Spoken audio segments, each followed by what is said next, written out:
Well, good evening and welcome to Connections, our online speaker series.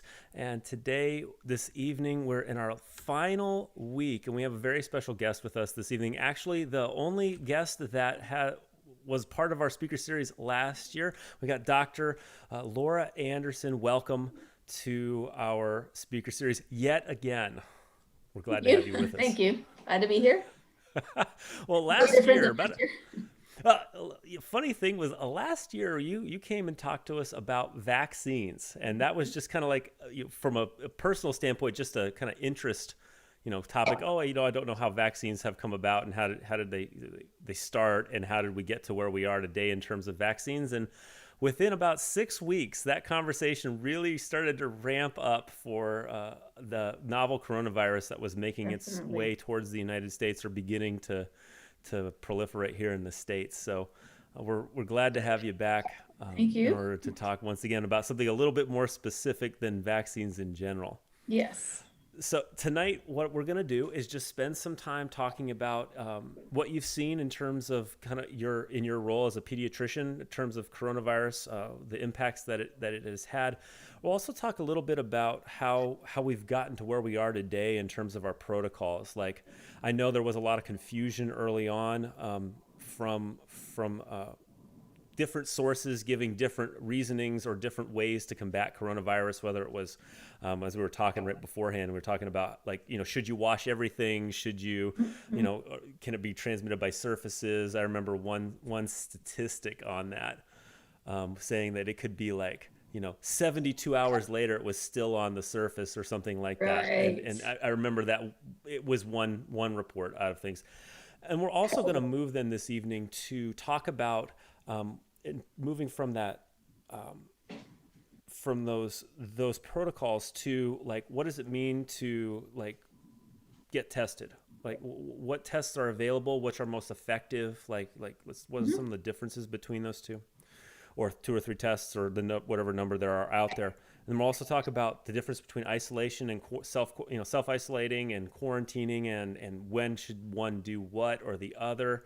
And then finally, we'll talk about kind of the vaccines. We've got some exciting, at least as I understand, I barely understand how the technology works personally, Yeah. but it sounds like it's pretty exciting technology when it comes to some of these vaccines and how they were developed and how they work to help inoculate an individual from the novel coronavirus. So, Yes. and then maybe if we have time, because that's a lot, I think, but if we have some time, we might even get into a little bit of, well, for lack of a better term, prognostication, talk about where we might be by the end of the year. There's a lot of speculation out there in the world right now about where we might be by the Thanksgiving or Christmas 2021.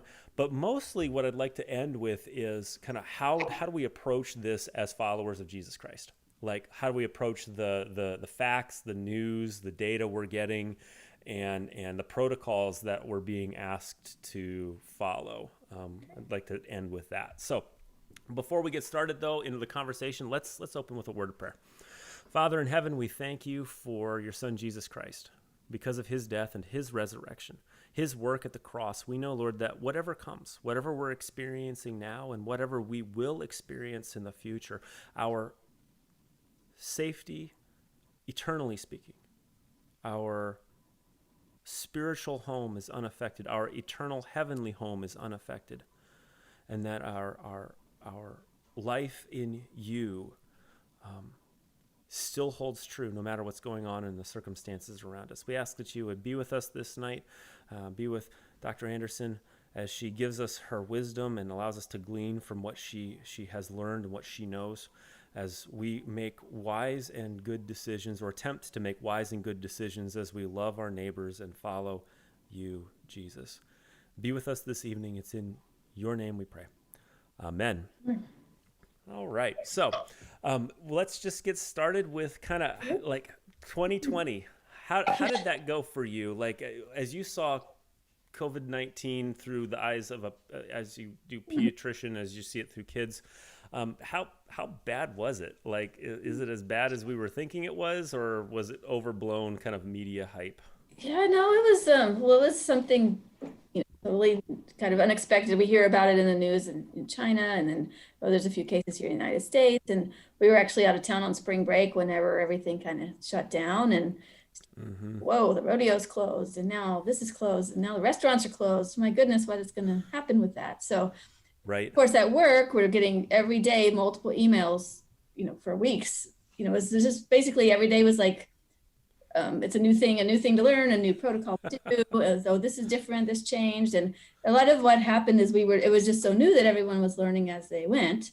So beginning, what we did, we didn't shut down completely, but we shut down to drastically reduced our schedule, cleared out the waiting room. We didn't want to bring in a lot of people. We prioritized young children for checkups, no children under 4, because they need their vaccines, and those children need to be seen frequently, but we kind of didn't really see many other people. We actually divided our office into 2 teams where we had 3 days on, like each team would work 3 days, so that in case somebody got sick, office didn't have to shut down, only half would have to shut down. So we did that for like a couple of months where we worked teams of 3 days on, 3 days off, open 6 days a week, so open Saturday too, just to accommodate patients. It was actually very slow.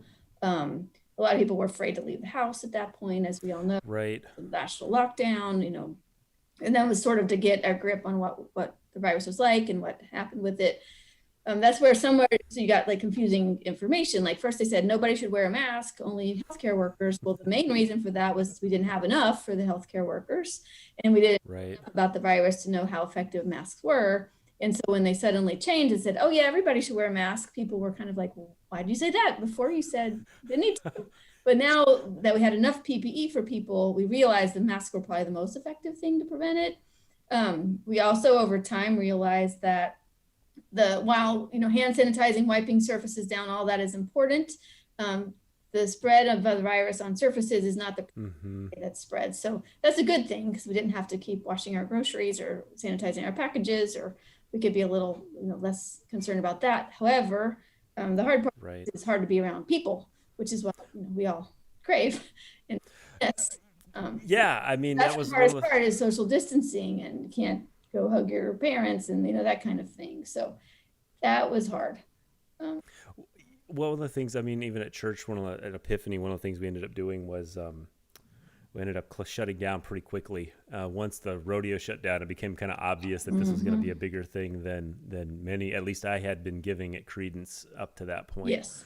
And credibility. And so, I mean, we just kind of shut down and then reset, if you will, where we were. And that was where it kind of became real. Yes. At least for me, and at least for the staff at Epiphany. I guess I'll speak for them, but for myself at least, we definitely were,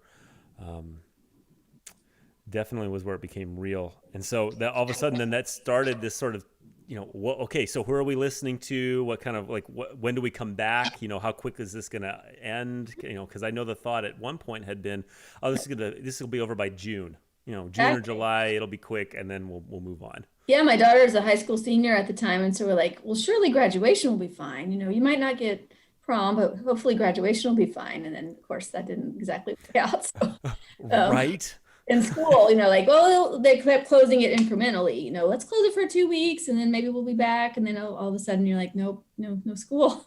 So right. Exactly. The more you learn, the more you realize how bad it was. And it was pretty scary at the beginning, because the other problem is that the doctors didn't really know how to take care of it yet. And so more people died at the beginning simply because we didn't have the knowledge that we do now. And now that's thankfully the doctors in the hospitals know better how to take care of it. And they know something that they were doing wrong, but not wrong, but they just didn't know how to treat it. Now there's more treatments available. So initially, like in New York, when so many people were dying at the beginning, it was extremely scary. And now, thankfully the mortality rates maybe come down a little bit since then, because we know what to do. There's a lot of protocols in place. There's equipment. There's plenty of. We even as an office, we've expanded now. We're almost back to normal, not quite. We still don't see the volume that we used to see, but all of our staff, our doctors, have protective equipment that we can wear, so we can see sick kids as well kids. We don't have to see just well kids. And The other thing that's also should mention that changed drastically in my office is the advent of telemedicine visits, Yeah. video visits. Yeah. We had talked about it for the last couple of years, like, oh, in the next year or two, we're going to move to this. If anybody wants to, it might be some option. Well, then in about a period of about 4 to 6 weeks, they rolled it out completely, and we actually do it every day now. So it's part of our normal visits. It's actually a good thing. It's nice to be able to come see the doctor without having to bring your baby in if you're, concerned, or if your child may have COVID, we can, usually take a look at you on the video. Mm-hmm. Most children, thankfully, do pretty well with it. So we can assess them over the video.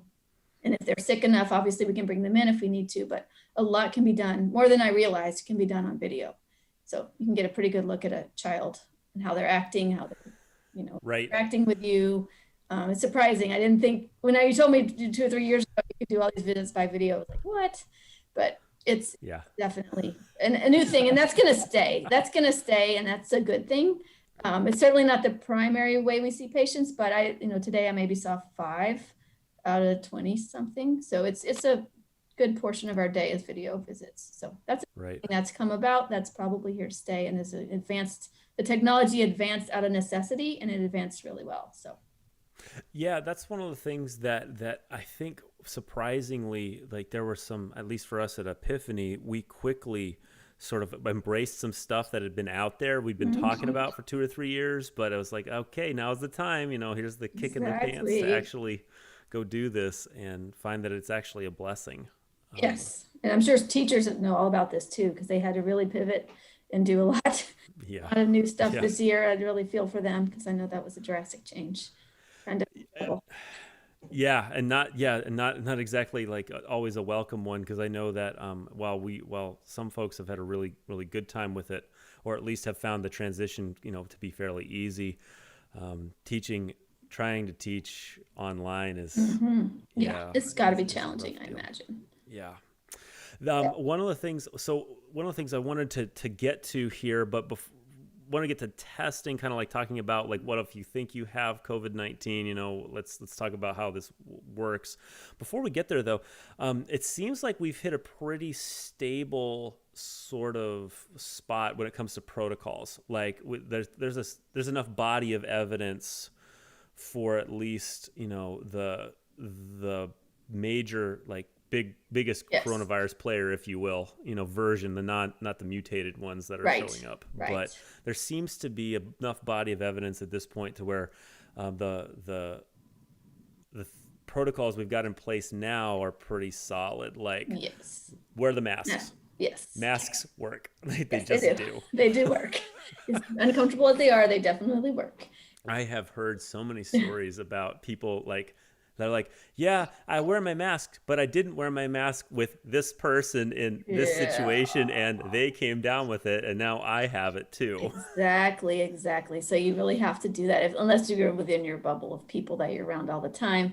Like the mask and the social distancing, keeping 6 feet apart, does work, and so that's why a lot of schools have been able to go back in person and do pretty well for the most part. You run into issues, at lunch or eating. It's a little hard to have fun. But when they keep the protocols in the schools have been pretty effective, I think, overall, and allow children to go back in person, which is great. And also to practice in the office, like even though I see patients with COVID, I have the right protective equipment. I haven't caught it, and I have been fine and able to take care of them, and same in the hospitals. So. Right.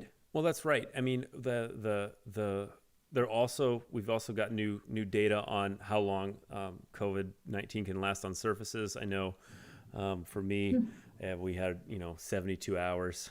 We heard early on that it could last forever on certain surfaces, but that's actually changed. That science has kind of broadened a little bit, and it's not that's not at least that's I'm guessing that's not right. The primary, it's not the primary way it's spread. I'm sure it could happen. If somebody coughed or sneezed on a handrail and you didn't touch your face right away, then yes, but. Otherwise, and it's good to hand sanitize, wash your hands, after you go to any of those kind of things, definitely. But you don't have to wipe your groceries down and mail down and stuff like that. That's good. Right. But the masking, the social distancing, quarantining, ahead of time if you want to be with somebody. Sometimes if you choose to, isolate for a couple weeks before you get together, that might work. because the hardest thing has been not being able to get together with people. My mother had a liver transplant in March, right at the beginning of this. Oh, geez. She was, my dad was with her the first few days. And then of course the hospital said, no, you can't have any visitors. So she had to recover alone. And then now she's doing amazing, but we've hardly gotten to see her. I've seen her a few times with mask and distance, and, did get a hug her on my birthday, just thought it was worth the risk. But right. other than that, we really have kept our distance, and now she's had some vaccines and I've had the vaccine. So hopefully soon that'll change. But that's just a personal example of how, somebody really would be a risk factor. You want to protect them. So we're careful around her, people who are really at risk. So. No, I mean, I know like for Kimmy and I, when we traveled to go see family over the summer, that was really a question of, do we risk it? Because we were going to go see some folks who were at risk, more in the at-risk category than not. And we're like, well, it's either now or it could get worse. And if it gets worse, then we really can't go see family. And so how do we make that happen? And fortunately, we were able to, do the quarantining and as best we could, and nothing came of that. But yeah, it was definitely the self kind of like keeping away from people as much as possible, which is its own kind of unique challenge. Yes. So as we're moving through this conversation, one of the things okay, you've been around somebody who's got COVID-19. They say, all right, I've tested positive for COVID-19, and you were in their presence without a mask, or even with a mask, but close, more than 15 minutes inside of 6 feet in a closed space. You're going to go get a test. You're like, there's a couple thoughts on it. There's two thoughts. One is you can you need to quarantine for 14 days regardless of your test results. And then a lot of times what we do, we don't test right away, because if we test them on day 2 or 3, they might be negative, but day 7, they're going to be positive. So what we really do is recommend just a full 14-day quarantine if you develop symptoms, let me know, we'll get you a test. Okay. There's been some change from the CDC as an option, and it depends on your school or your work, whether they do this or not. That's where you could do it down to 10 days if you got tested on day 5. Right. So that's another way to do it. So there's 2 different ways you can do that. But it is important that if you've been exposed, you really need to quarantine. So basically that means you just can stay at your house, order groceries in, order food in, don't go be around people. You can move around your family and all that, but your whole family usually ends up having to quarantine with you most of the time. Right. And then the other thing that's different than quarantine is isolation. So if you actually do test positive, the rules change a little bit, and that's where you should really isolate as best you can. Like, everyone wear a mask in the house. You stay in your own room. They bring your food to your room. If you're old, and obviously not a little kid, but if you can stay in your room by yourself and eat in your own room and don't go around anybody for 10, and that's for 10 days. So once you are positive, once you get sick, you're contained for 10 days from when your symptoms started. So I felt bad on Friday, got tested on Sunday, got your results on Monday. You start your 10 days from Friday. Okay. First started getting sick. So does that also include then, you're talking, one of the thoughts I have with that is, so does that also include then if like you're outside of that 48-hour time period or whatever when they first develop symptoms? Yeah, it gets a little vague, and I don't know if it's 100% clear. I usually use the 48-hour rule. Like, say your exposure you were around them on Friday, and then they started feeling sick on Monday, you're probably okay. Okay. Because it's in 48 hours, it's a little iffy, but that's probably a safe thing. Each case is a little bit unique, and you have to kind of judge it for detail. Right. But that's a general rule. 48 hours is kind of a general rule. Right. You can be contagious up to 2 days before you're sick. That's what That's what's so weird about it. Is that it's like, I could be contagious before I start showing symptoms. Like typically, like say with the flu or something. Right. My understanding is that once you start showing symptoms, that's when you could start being contagious. That's what makes this virus so dangerous, in that it spreads, and so many people are not very sick with it, and so they're walking around with it and they don't know it, and they inadvertently give it to somebody who could get really sick. So that's why the virus has spread so rapidly, is because it doesn't make everybody sick, and even if it does make you sick, you can spread it before you're sick. So it's tricky. It's right. Yeah, I mean, it takes an extra level of precaution and caution that we're not used to. Right. And nobody had it before, so everyone is vulnerable to it. That's the other big difference. And that really hasn't happened again in 100 years. None of us Right. really remember that. So it's very different than what we're used to. Yeah, like the flu, for example, you've got like people who've had it before, but like segments of the population have had Right. versions of that flu. So it's like, Yes.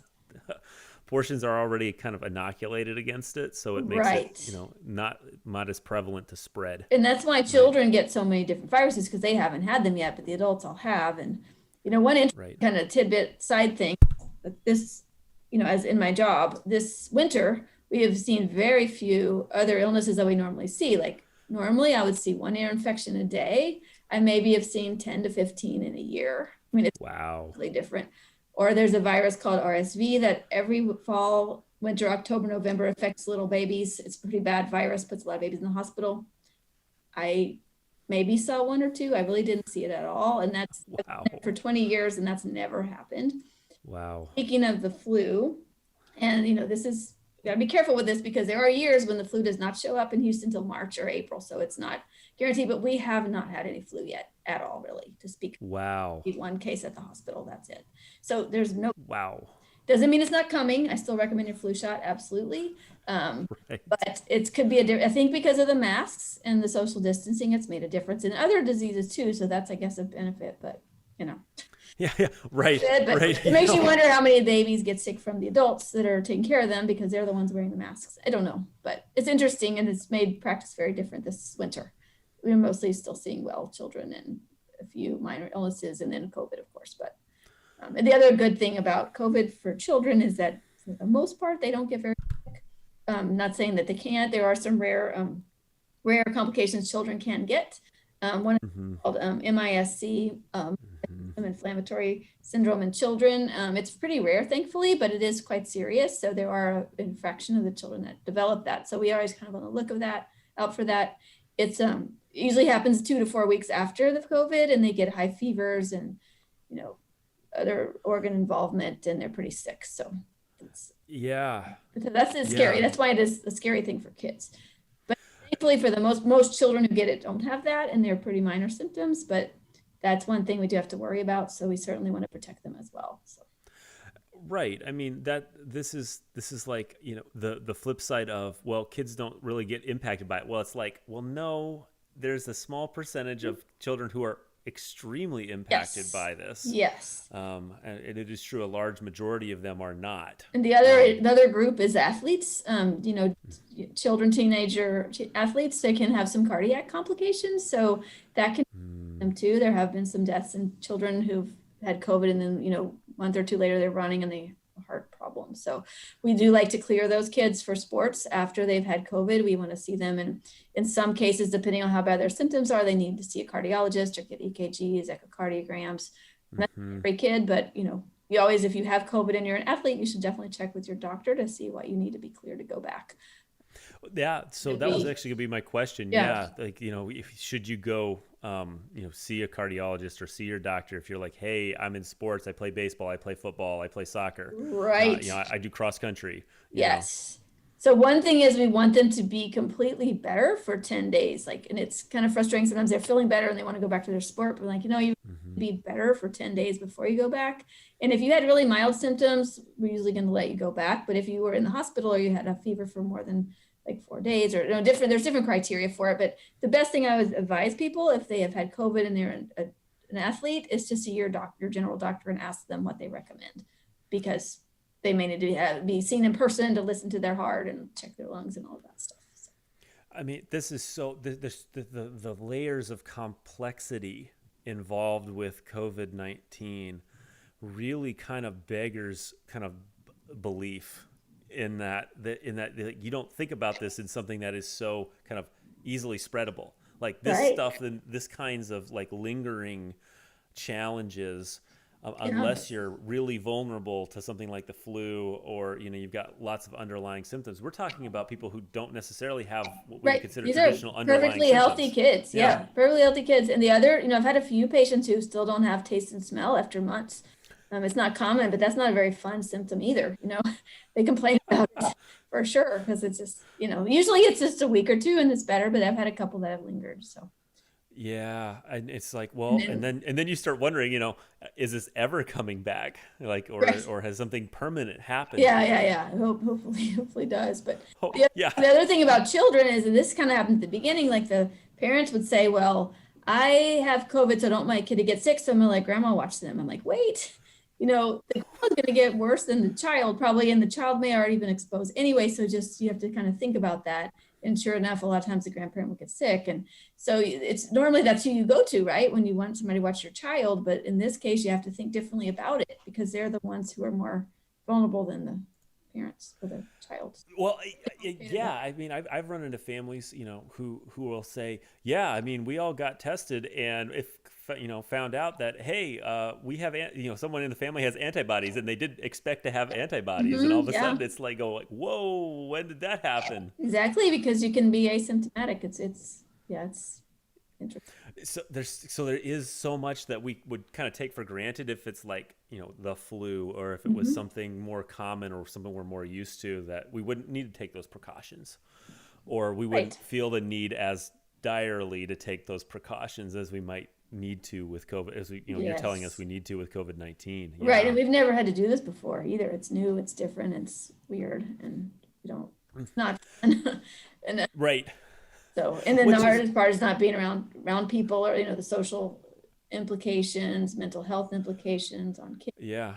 And Yeah. that's I a mean, thing too, definitely. no, it is absolutely. I can't, I won't share this story here, but I do know of folks who are kind of collateral damage, if you will, from COVID-19. Yeah. I mean, and that you don't want to put it crassly, but the reality is that COVID-19 changed their world so much that it ended up being a real problem for them. So, Yeah. I mean, and you hear stories, you go, that can't be real. And then all of a sudden, yeah, it's real. Yeah. Yeah, it's real. So we're talking as we're going forward with this, that, you've talked about quarantine and isolation, kind of the difference between the two, and why we would do them, and their effectiveness. You've also talked a bit about the tests. I do have I am a little bit curious though. There's a difference. There's like a rapid test, and then there's Right. longer ranging tests. Could you talk Yes. to us just a little Sure. bit about the difference between those two in terms of their effectiveness for? Yes. Because I mean, the rapid test, just from my perspective, feels like a convenience test. Like Right. this is I want to be cleared quickly so that I can go about what I would do. And I'll be Right. honest, in our family, we've used the rapid tests. Yeah, it has some purpose, but honestly, if the PCR test is sort of the gold standard and the one that we recommend. Okay. That's a DNA PCR test. It's just more accurate. It can take up to 3 days. Our hospital can turn it around in 24 hours or less. So it's just, a lot of times it's not the test that takes so long, it's the number of tests they have to run. Right. So that's why it takes long, but it does take a little bit longer than the rapid test, but it is definitely more accurate. Okay. Be up to like 98% accurate. Whereas the rapid test, unfortunately, if it's positive, it's probably accurate, but if it's negative, it's maybe 50-50. So it's Wow. so great. A lot of places will do a rapid and back it up with a PCR, and that's an option for people. Okay. And they can know right away if it's positive, you know it. And then if it's negative, you're like, well, it's probably negative, but it may not be. So let's do the backup test. And that makes sense too. Right. And in certain situations, different tests may be more beneficial, but generally the PCR is better. Okay. Then the antibody test is really not very helpful for diagnosing the COVID at all, because it takes up to 3 weeks for your antibodies to be positive. And also the antibodies, I don't know how specific, at least at the beginning, they were more for just general coronavirus, which there are other coronaviruses that have Right. for years, and we probably have antibodies too. So it wasn't super specific. So I don't know how helpful that one is. It's not as helpful. Sometimes they'll do it in the hospital if somebody tests negative repeatedly, but they really think they have COVID. They'll do the antibody test to verify, and often it will be positive. So no test is perfect, but the Right. PCR is the best one. So if you have the ability to get that one, that's the one that we would recommend. In order to Right. get your children for school, that's one we pretty much require to write a note. Okay. So Okay. Yeah, At because least you from want our that end. accuracy, because you don't want them to have bring this back Right. because of a false negative. yes. Yeah. Oh. And that's the other frustrating thing we kind of have to deal with. And I understand it completely, but if your child gets a symptom and they're in school, they really have to be tested. So that's always kind of frustrating because, I've had a couple people that we really thought it was probably allergies, but lo and behold, it was COVID. Mm-hmm. Can't tell. It could be pretty, they don't have to have a fever. It could just be a sore throat. That's what makes it kind of tricky. So we asked a lot of kids, and many of them are negative, but every once in a while one pops up, and I just can't, in good conscience, say, oh yeah, you can go back to school when you may have it. So we have to. That's a pain. But I've heard stories of people like the first sign that they had the novel coronavirus COVID-19 was losing their sense of yeah, that's a big one actually. That's it. Sometimes it's all they have. But pretty pathognomonic for that. That is pretty much, if you have that, you probably have it. Right. And other things do that. So it's weird, but it's interesting. Kimmy and I'll be talking, my wife and I'll be talking, and one of us will feel a little bit sick, and the first question is, can you still smell stuff? Right. Yeah, and that's one of the questions I ask people. I never used to have to ask that question, but now I do. Okay, so we're good. Okay, we're all right. So we've got these. It is so important for us to do, make sure we're doing the testing, the one, not the rapid test, but the PCR. Is that right? Yes, PCR. The PCR test is the one to go for. We need to be extra careful around folks until a test would come back negative, but that test also can't be really administered until 5 days after you've been exposed, right? It's ideal, because even you could still develop. You could theoretically develop anytime 14 days after, but people, it's about 5 days. So okay. So it's tough. I'm looking at this. I go, okay, so we've got all this layers of challenge and inconvenience at best. For how we're doing life, but we want to look out for our neighbors. We want to love our neighbors in that way. One of the things we haven't talked about yet is vaccines. This is kind of all right, is this where we can finally start seeing the light at the end of the tunnel for this? And so I just want to spend some time talking about vaccines as we're coming out, because I know there are a few have been approved, some more are in the pipeline, it sounds like. From the news I'm reading, could you just walk us through kind of the vaccines that are coming out? Yes. and sort of how they work and how some data when it comes to, are they safe from what we can tell so far? Right. So the first two that have come out, of course, you've probably heard these are the Pfizer vaccine and the Moderna vaccine. Mm-hmm. These are mRNA vaccines, and this is a new technology. It has been in the works for a while, probably maybe a decade or so, like studied, trying to do it for other illnesses, or I think even some cancer research. So some back, the groundwork was laid already, and when they got the information on the virus, they were able to, that's why it was able to be done so quickly, is they already had some groundwork laid. So they had used what they already knew and plus the new information on the virus to make the vaccines. The good news is it looks like these are pretty effective. So 95, 94%. And obviously they haven't been out very long, but the studies that they got, did look pretty convincing, and the safety was there too. So even though it's a new technology, I did feel safe. I've had the Pfizer vaccine doses. I got it starting in December, so I've had it for a while. I got the second dose over a month ago. So I feel comfortable because the people that I trust in the medical community advised it, and I felt, that it was safe. Granted, now it's been given to, I wrote some of this down. I may have to look at my notes a little bit.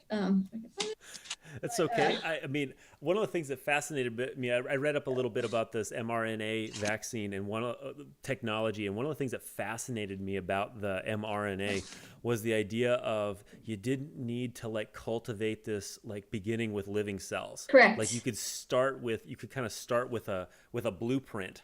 Right. It's just a little tiny mRNA. That what it does is it goes in the cell, gives instructions to the cell to make the spike protein, which is that little spiky part you see on the pictures of the coronavirus.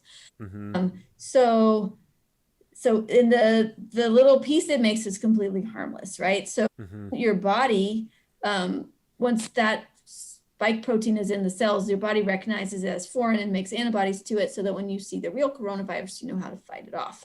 And then the little piece of mRNA just breaks down and disappears, is out of your body. So it's just like a blueprint for your body to make a protein that your cells recognize to fight. So it's really a cool concept, and it will probably be used for multiple vaccines in the future, which is another good thing that's come with this. But Yeah. Both the Moderna and the Pfizer both do this technology. So that's the one that's out right now. And at this moment, it looks like last time I checked, worldwide, 138 million doses have been given. Wow. States, 42 million people have been vaccinated. I think 10 million people have had both doses already. So that's a lot. Yeah. We haven't, everyone seems to be doing okay. There's, occasional reports you'll hear of somebody who might have died and got the vaccine, but there's not been any causal relationship to that. And if you think about the statistics of, approximately 1% mortality rate with COVID, we have out of, 42 million people, there's been a handful of people who have died, not necessarily from the vaccine, probably not, we don't know, but it's pretty safe. Right. And we were even talking like last week when we were like prepping for this before tonight, you're even saying that, allergic reactions to these vaccines are tremendously low. Right. Like per You million. hear about them in the news because they're pretty dramatic, but if you look at the statistics, it's extremely low compared to the number of people who get the vaccine. And from a personal standpoint, because people might want to know, my first vaccine, I had a sore arm for a day. Second vaccine, I had a headache. The second day lasted less than 24 hours. Took and all it felt fine. That was, wow. So and then I can't say I had no symptoms, but it was pretty minor. And I've been, obviously fine since. And I've known, several people to get the vaccine, and a few people will get a little fever, chills after the second dose, but nobody's had anything debilitating at all. So it's far so good on that. And I know it's new and that's kind of scary to people, but at the same time, it's what we have to fight it. And this is really the only way that we're going to be able to fight it, is to get enough people vaccinated that the virus doesn't have anywhere to go. So. Right. I mean, and from what, like you're saying, this is not new technology. It's not like this was developed last year. This technology has been researched for quite some time, relatively speaking. And it was, kind of like, all right, now we've got a bunch of money being thrown at it and a whole bunch of volunteers prepared and ready to go. Yes, and that's the other reason it went so quickly, is because it had the funding and it was, the main purpose. Everybody was focused in on it. And so it does seem fast, but that's, we normally don't have all those resources to make a vaccine. Usually they take a lot longer. But yeah.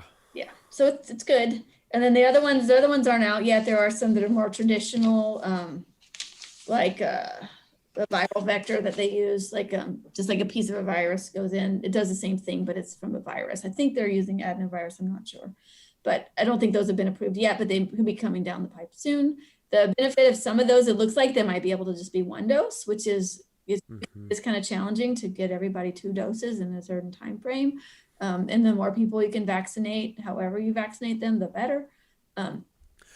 Right. I mean, one of the things about the mRNA one that we had talked about was that it requires extreme cold, like refrigeration, in order to remain viable. Right. So, for example, we don't give it in our office because we can't have those kind of refrigerators, but the hospital can do it. So it's a central place where they can store it and do it. So, and right now it's, children aren't getting it anyway. 16-year-olds and up can get it if they have medical conditions. So are starting to give it at the hospital to teenagers who qualify. But right now children aren't included in the study. So it's going to probably be a little while for kids are there. But the good news is children, like I said, don't get as sick for the most part. So that's kind of different than most illnesses where children get the most sick. That was the most strangest thing to me when it first came out. We're like, oh gosh, this is going to be so bad. And then wait a minute, kids aren't getting that sick from it. So it's like the opposite of, measles or, flu or any other thing that you see. Usually the children get the worst of it. This is the opposite. So. Right. All of a sudden it's like, oh, wait, for some reason, this is just backwards, relatively speaking, for who's really being impacted by this. Right. I know that I guess it's the AstraZeneca is one of the ones. The Oxford AstraZeneca one is one of the traditional ones that's in the pipeline potentially as another vaccine, and that'll be great for like rural communities that just cannot, they just cannot store large quantities of a Moderna or Pfizer version. Correct. Yeah. For as we're looking at this, I'm going, okay, so we're wearing masks, we're socially distancing, we're quarantining when we need to, or when someone that we've been exposed by whatever the definitions were the CDC is using, or something more stringent perhaps. So we're doing everything we need to do, and we're starting to get the vaccine. I'm asking to put you kind of your future casting hat here on. I know there's a lot of caveats with this, Sure. but given what we're looking at, I mean, would we be out of our minds crazy if we were like to have like a decent hope that the end of this year things might return to something normal, or do we need to kind of curb our expectations a bit? Yeah, I think it's always good to not get your hopes up too much and then be pleasantly surprised in the end. But one thing that none of this is official statements from the CDC, right? But I'm thinking like one thing that might come soon is that if you are vaccinated and the people you want to visit are vaccinated, that might be something you can start to do a little more safely. So right. in a group of people where everyone's been vaccinated, that makes it a lot less risky. So that would be the first step. The next step is going to be getting to herd immunity, which I'm somewhere around 80%, something like that. And that's, the challenge with that is if we're not vaccinating kids, they're a big chunk of that percentage. So it's got to be a lot of the adults vaccinated.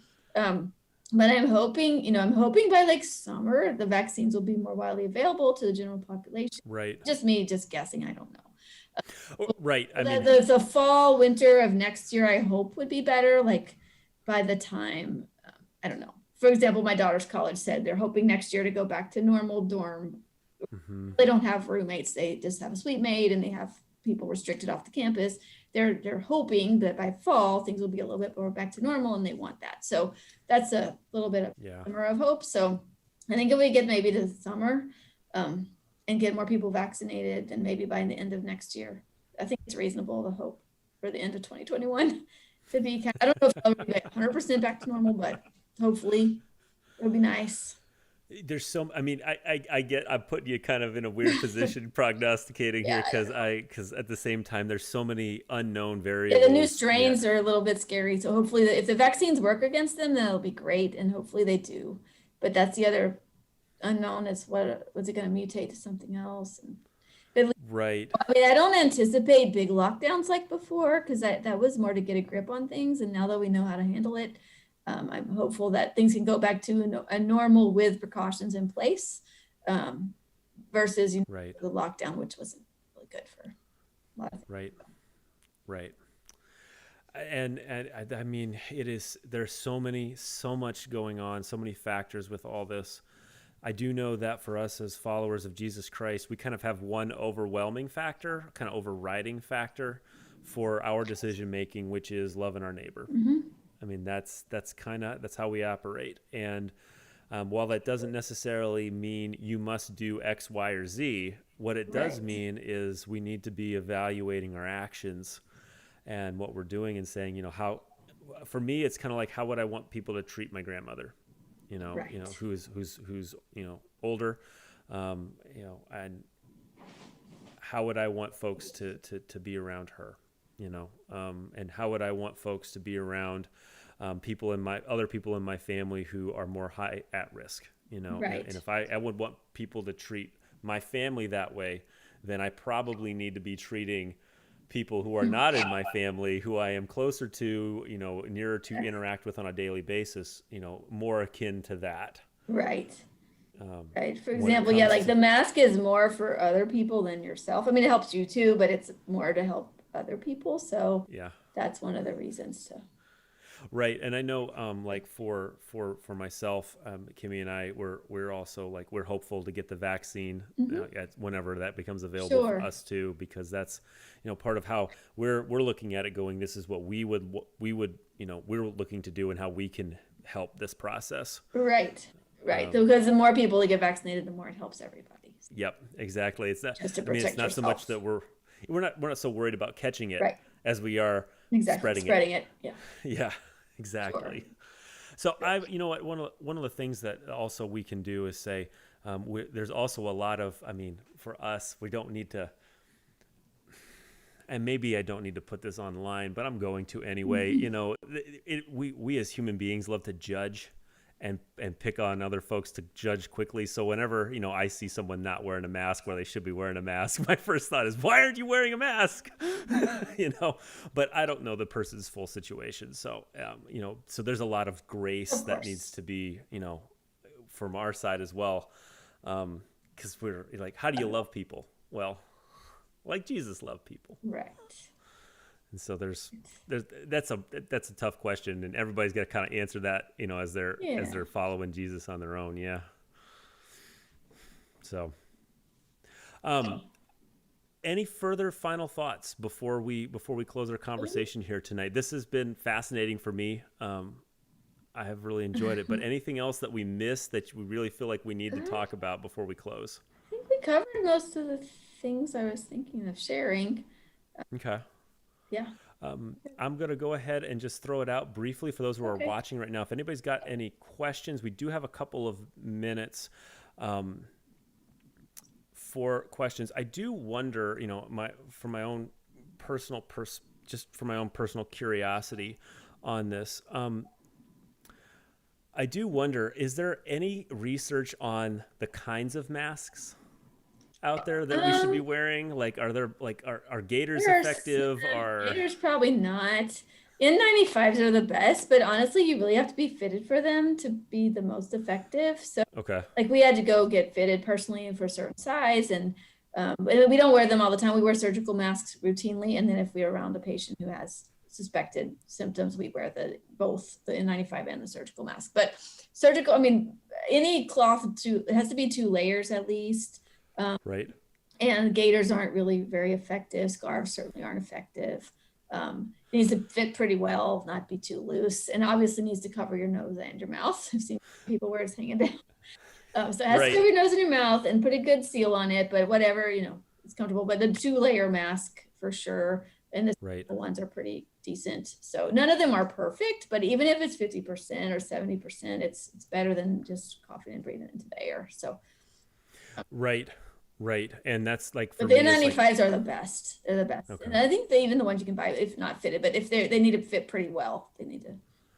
Right. Like you said, have that kind of seal, not be super loose, have a lot of holes or. And the other big thing, the valved ones are not good because they may protect you, but you're breathing your air out. So the ones with a valve do not work. Really? Yeah. Those do not work. They're more for construction purposes. Okay. But so the ones with a valve, they're more comfortable for people because you're obviously breathing your air in and out, but that's the problem. All your air is really going out, so it's really not serving the purpose that it's supposed to serve. So the valved ones are not good. It defeats the point. Right. Yeah. Okay. Well, that actually answers a question for another question for me is like, what kind of masks? I mean, I wear the 2-layer kind of more, not the N95 versions, but the 2-layer versions. And the other thing is a face shield is not really good alone. It's good. Like in our office, we wear eye protection or face shields in addition to the mask because protection is good. But the face shield is a good supplement, but it really doesn't work so well alone because your air is going out. So some people who can't tolerate a mask, it's an alternative for them, of course, if they really can't. But most people, and then children under 2 should not wear a mask because they're That's kind of obviously, but yeah, no, you're absolutely right. That's a great point too. Is that there's kind of, we do have sort of lower levels as well, or saying under this age. Yeah.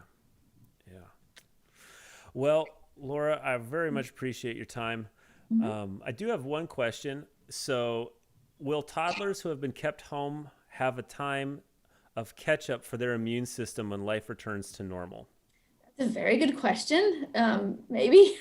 Because a lot of times what I've told patients before is like when you send your child to daycare, they get sick a lot. But if kid stays home, they don't go to school to kindergarten, then they get sick in kindergarten. So they still may get sick when things go back to normal. I don't know, but it's possible. Yeah. Okay. That's a good question. But they'll be older. They won't be so young, and they'll be older and maybe better handle it a little bit better. So that's good. Oh, yeah. Mm-hmm. When they get sick and they're 5, it's not so bad as when they're 2 months old. So. Right. So I'm sure that eventually it will catch up, and flu could come in the summer. I don't know. You never know. Oh. But it's happened before. But right now, there's no flu right now. But like I said, I still advocate the flu vaccine. Because you never know when it could hit. But yeah, that's a very good question about the toddlers. Yeah. Okay. Well, I'll tell you what, I think that'll close us out for the night. Dr. Anderson, Laura, thank you so much again for sharing some of your wisdom with us and just kind of helping us look into the future a little bit, but also some data about these vaccines and where we've been and where hopefully we're going soon. So right. Very good. Appreciate it. I hope you have a great rest of the evening. Thanks. And just to say for everyone else, thank you all for joining us the last few weeks for these speaker series. And this is our last one. And so next week, if you're in the Houston area, and this is February 17th is Ash Wednesday, and you don't have a place to join, you can join us online here at our channel. We'll be live streaming our 7 o'clock service. And then also we'll be having in-person service as well, but that'll be you have to sign up for that because we are restricting. Part of our protocol is to restrict the number of people on campus at once to reduce that potential super spreader event and be able to distance folks. But next week we do Ash Wednesday at church. We begin the season of Lent. So thank you for joining us for Connections, and we hope to see you for Lent. Everyone, take care. Bye.